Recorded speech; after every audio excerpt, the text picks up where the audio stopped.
Hello and welcome back to It's Queer Magic. It's me, your host, Kier Bo. Hey, welcome back. So glad you made it through April. So proud of you. No matter what you feel like you accomplished or didn't accomplish, I invite you now to let that go. Wow, doesn't matter. You're here, you've made it, you've got things on your plate, you've got baggage from the past, you've got dreams for the future, and all we can do is focus on what we can focus on right now. And right now, your ass made it through May or April. You made it through April. And that slip up was a prophecy. Okay. That was an incantation. You're going to make it through May too. We've got some good energy on the table. I'm excited to get into this. May has a feeling of inhale in a big way. It has a feeling of communion, of rejoicing, of letting the wild natural processes that are happening inside of our bodies just happen, to get out of our own way, to let things that are going to go, to let things that are trying to build get out of the way and let them build. This has a finally getting movement in the water that has been stagnant. And it's okay that this water was stagnant. Sometimes stagnancy is necessary. And even in a stagnant water situation, water's always moving, right? It's always going somewhere. In ponds and lakes, it's seeping into the ground and it's also evaporating into the sky. So even in the most stagnant water situations, trust that movement is happening because it is. It's just imperceptible.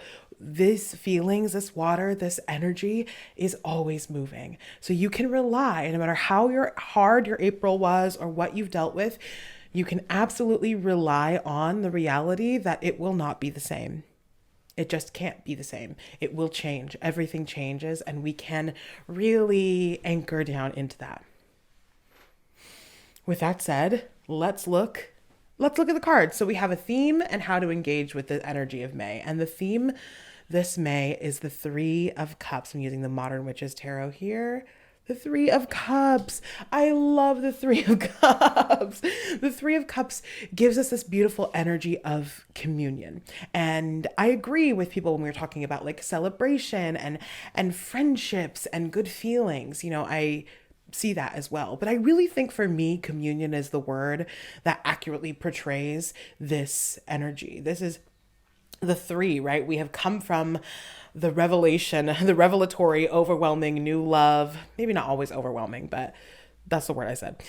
New love, new emotional experience in the ace. We have been drawn to something and had that been drawn to us and had a relation. We've learned how to do relation in the two. And now we're at the three where we're being asked to use those skills, to engage in those skills. A lot of you have been talking community work and community this and people that. Like it's time to find a way to take that work from in your heart and in your mind into the world and into the relationships that you're actually building. It doesn't mean like if it's not safe for you to go be in public to just like go do it. You know what I'm saying? That's not what I'm getting at. More so what I'm getting at is that anything that has been living inside of you in relation to or with regard to your relationships, your friendships, your other people energy. It's time to be born because we can't really experience the benefits of relationships unless we let them be, right? Unless they exist. And when they exist, they deserve attention and communion. And the Three of Cups really speaks to that. Personally, I also think that the Three of Cups really is speaking to a resurgence of spirit communication. It says, remember when you were super into the fact that your guides existed? Remember in 2020 when you were forced to like think about yourself and you thought, wow, I think I actually do have ancestors that care about me, or there's a spirit somewhere, spirit guides, like my spirit is real. You know, it's time to maybe come back around to some of those tools that were working for you. This is all, again, all about communion, which means that there are systems, there are processes that are occurring in our natural body, right? Occurring in our physical form, in our energetic body as well, because our bodies are earth and they are responding to the shifting of the seasons. Your body is responding to the changes in the energy and the temperature and the barometric pressure. Is it barometric? Barometric? I'm not a weatherman.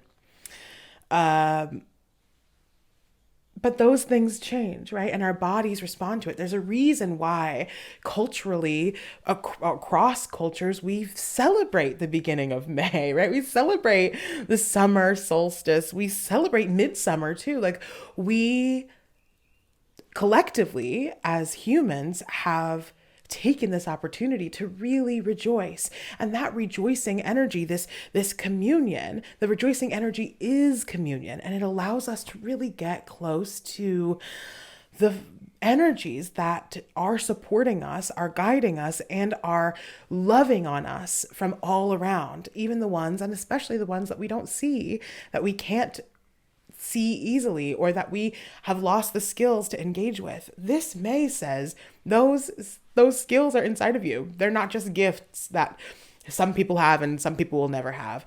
You may not experience the world like a psychic medium does, translating information into sentences or being able to actually translate what you're getting, but you will always be a human being.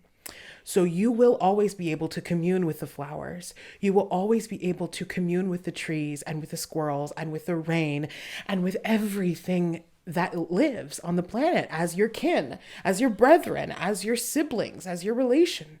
Everything on the planet is your relation. These are all your cousins. And humanity is meant to dance at the foot of a fire, right? Humanity is meant to arrange flowers in a beautiful configuration. They are meant to stand in a field of wildflowers and sing and recite prose and poetry, or to weep at the foot of a purple flower just beaming at your face. We are meant to be in relation with nature. And all of those processes are not exclusive to something that would be explicitly like spirit communication in the terms of like mediumship or channeling, right? You don't need to do that. But what you do need to do is find what lights you up in the world, in nature. Right now, the planet is responding again. They do this every year. They do this in some parts of the world every week. And we get this beautiful invitation to find a way to be in relationship with the spirit current of this world that runs through every being, living and seemingly not living, such as the stone beings, such as the elemental beings, right? They may not have flesh, and they may have form like the stone beings. They don't have flesh, but they have form. And some of them don't have form. And it's okay if like you're not someone who's like, I get spirit communication. You know, you don't have to get it. What I'm asking you to do is think of what it is that does make you feel something, like the beach, right? You're like, I love the beach. I love the beach and I need the beach to be happy. I need to go see the ocean. That's communion. That is elemental communion. If you're like, I every so often just need to go put my feet in grass. Yes, you do. You absolutely do. We all do, because you are a human and you desire and require communion with this planet to be well. Right? And I mean, think of yoga. The word, I'm pretty sure, doesn't it, the word yoga translate to like unity? Unity with the spirit and the body, like those processes, that the movements and the 8 arms, the philosophy of yoga, all intending to bring these pieces of you together in harmony so that you can exist in a fully realized way. It is the original instructions for being alive, right? We need to be in communion. And May is asking you to prioritize your communion, not just force yourself to go on a hike if you don't want to go on a hike, but to find the way, the texture of the feeling, the engagement in the world that gives you that feeling of, I am natural. I love being here.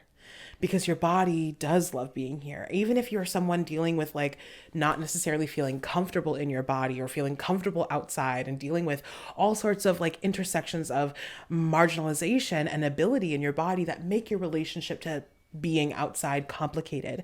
I'm asking you this month to try to pare back all of those issues, all of your expectations about what a relationship with the planet and nature is supposed to look like, and start from scratch to find yours. Start from scratch to find yours. Because this month is going to fill you up if you can surrender to the complete unknown. If you can surrender to the rewilding, the call of the moon to your instincts, to the animal part of you, asking you to frolic, asking you to roll around in mud, asking you to dunk yourself under the ocean, asking you to inhale all of the different pollens and to suffer for it, even though you know you're going to suffer, but you know you want to do it because the flowers feel like they need to be on your body. That kind of energy, if you can surrender to it, the stagnation that you've been feeling in your emotions and your desire, the stagnation that you may have been feeling in your relationship to spirit and to spirit guides and to the invisible world will be reinvigorated. The movement will start to happen. The stagnation will drain and it will refill with new water. And I don't want to shame you. It is okay to exist in a place of stagnation. Sometimes we have to say, no more water in, no more water out. I can't handle it. And that's okay. But if you're starting to be over it, dissatisfied, if you're starting to be frustrated with that comfort zone, again, not necessarily being comfort, being comfortable, then I think your desire, I think that your relationship to the planet, no matter where you are, even if this is the beginning, that is going to help you feel reinvigorated with a desire for life. And if you've been tired, then this is the month to refill.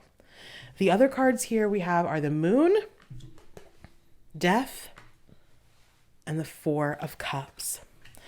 Really telling me that this is a month of a change that may not be, again, perceivable. It may not be something that you're witnessing. It very well may be, because we have the end of this eclipse season, the other end, the Scorpio eclipse coming up in just a few days. So there might be some dramatics, but ultimately, this is a month that just wants you to get closer to feeling. It wants you to get closer to all of your relationships and make them intentional, including the relationships and almost especially the relationships you have with non-human beings, with the planet, with your animals, with the animals that you are afraid of, with the spirits that are close to you every day, no matter how much or how little you engage with them, right? Your ancestors are here again. Now we're at Beltane, and on the other end, I believe I'm right about this. I could be wrong, but I believe I'm right that it is Samhain and Beltane on the other ends of the world, right in the southern hemisphere. Which means that we are experiencing the same veil thinning that happens at Samhain at Beltane, because this is the pendulum swinging two ways. And that's why throughout history, we celebrate this time. We celebrate the sun. We celebrate harvest. We celebrate feeling frisky, right? It's a very frisky, very lusty kind of holiday, because we are starting to get moved by the energy, right? We have the seasons existing inside of us as well. And the moon on the table tells me that the rewilding is necessary. A lot of times when I am talking about the moon on the table, I am focused on the unknown part of it, the part that is scary because it's asking you to trust in the unknown. And that is here. You are being asked to trust in the unknown and to do what you can to take care of yourself so that you can keep going when the path doesn't look as clear as it once did. And I'm really getting the rewilding energy on this. The animal inside of you responding to the moon and the sun and the seasons and the plants, the part of you that is actually earth and will stay here and go back into the earth when you decompose, the part of you that is instinctual, that is responding, that is what you're being asked to trust and to kind of let loose and to kind of let wild, like let yourself go do the weird things this month. If you have been dreaming of the most nasty situation and there's an opportunity to do it, I'd say in May, get nasty. If you have been dreaming of the most ecstatic, incredible, like wildflower hike of your life where you are not trampling over wildflowers, where you're not like, oh, the super bloom is for me on Instagram and you're just like stepping on it because you don't care. As long as it's not that, go do it. Go experience it. If you're like, dang, the waterfalls in my city have never been this full my whole time living here because of drought and we got so much rain, I want to see them. Go see them.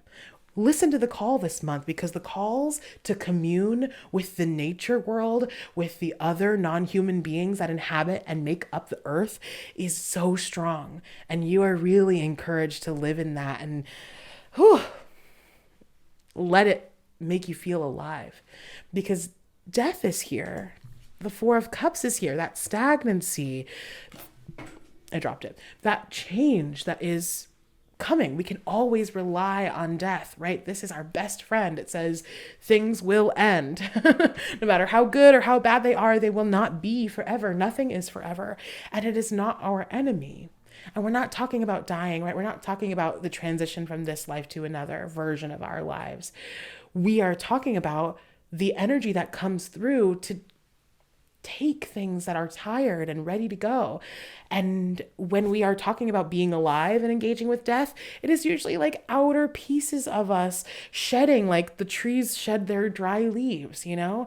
And most of the time, I feel like I've said this before, but most of the time, those things that death is asking to take with it that are coming to collect, it is already dead. It's something that is a crispy leaf that we're clinging to as our body. We're like, actually, this is a part of me. I shouldn't let it go. When really it's dead and you're just holding on to it. It's like letting your nails grow and grow and grow to the point where you are dissatisfied with it. You hate it. You don't like it, but you won't clip them. Death will come through and force you to take care of that, because you don't get to force anything to be alive longer than is necessary, than is appropriate, than it is consenting to. And of course, that is a complicated topic when we're talking about human lives. And I'm not trying to get into that. What I'm trying to get into is that if there is a piece of you that has been begging to not be a piece of you anymore, like judgment, right? Being super judgmental, like being really stubborn and knowing you need to go some place in a certain direction and outright refusing. If it is the answer to the prayers that you've been praying, if it is the pathway to achieving the spell work that you are trying to achieve, the manifestation that you're trying to receive, it is going to keep coming back around and it won't be escapable, because you are dissatisfied with your life and that thing, right? Again, it's not you or your friends or your family. It's no human bodies dying. This is being so brave and so courageous to let this summer sun shine on all of the true parts of you, and the parts of you that shrivel because they are not true anymore, because they do not have a sustainable energy source to stay alive and to stay functioning. And it's usually things like outdated ideas of yourself and your life, old stories that don't resonate anymore, that you just are struggling to release. And that's how it goes a lot of the time. So that's okay. But death comes through as your friend, saying, what do you need? How can I lighten your load? I will transform this for you. I will take this part away so that this new growth that is struggling to really be born because the old flesh is in the way. You must pick out these dead bodies, right? We're talking about plants where you must pull out the dead plants. You must remove them from the flower bed so that the other plants can grow. And that's not like a specific, always true metaphor, because sometimes you want to leave those plants in there. Sometimes you want to chop them up so that they re-fertilize. But ultimately, it's you letting go of the part of it that is visual, that is satisfying for you, saying, I am going to sacrifice. It's not even a sacrifice because they're already dead, but these plants sacrifice themselves so that other energy can grow in its place. And it's just a continuation of those plants, right? And it's the same for you. This is just a continuation of you. And letting those things go can be griefful, sure. But ultimately, if we are really sticking to the theme of the month, which is communion, then we will more easily be able to recognize what we don't need anymore. what defense mechanisms are not working and that we don't need, that are no longer defending us, but they are now holding us back, right? What do we not need? Remember that the Four of Cups is on the table, so you might be revisiting things that you said no to 1,000 times in your childhood. I would never do this. I would never do this. Not even in your childhood, just like even last year, I would never do this. No, no, no. And you may find yourself being like, actually, it turns out maybe that was the truth for me the whole time. And now I'm going to investigate that. You'll see that water start to shift. You'll see that stagnancy start to move. It's not about giving in to something you feel like is really wrong for you. It's about seeing the truth, seeing if something is true for you that is asking you to surrender, and following through, surrendering to things that feel like they are rooted in love and rooted in the truth. And when I say love, I don't just mean niceness and good feelings. I mean genuine truth and care and support in the direction of your evolution and growth. Love. And you can find that support that you need. You can find everything that you need in communion with other beings, with people, with family, with friends, with chosen family, with plants and animals, with the sky, right? With the mountains, with the water, with the bonfire, communion with the natural world. This month will show you a truer version of yourself, will help you become free and wild again. That will have you feeling very much moved as opposed to stagnant. Okay? So I hope that was helpful. Thank you so much for joining me for this. Have such an incredible May. I love May. It's my birth month. I'm a Gemini. So tell me happy birthday if you love me. And we'll talk soon. We have a lot of really exciting videos coming out this month, kind of relaxing on the like class energy, because I'm a Gemini stellium, so I got bored of it and I don't want to do it anymore. So I'm just going to tell you all of the things I know in a kind of chaotic way when it comes up. And this month we're talking about queer ancestors, so it's going to be so fun. And that is very Three of Cups, communion. Okay? Take care. I love you a million, and we'll talk soon. Okay? All right. Bye-bye.